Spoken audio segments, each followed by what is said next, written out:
Ata dojgjën qytetet të tëra, fshin civilizime nga harta, dhe e bën më shpejt se çdo ushtri në histori.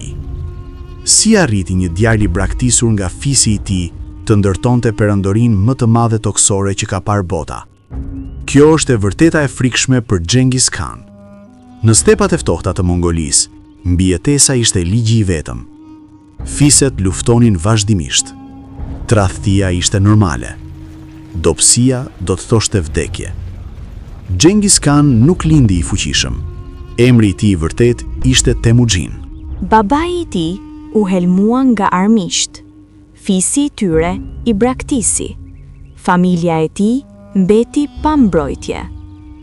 Ata hanin rrënjë dhe gjuanin kafshë të vogla për të mos vdekur nga uria. Shumë do të dorëzoheshin. Ai, jo. Temujini kuptoi diçka që të tjerët nuk e kuptonin. Pushteti nuk trashëgohet. Ai ndërtohet. Ai bashkoi fiset mongole jo vetëm me forcë, por me sistem.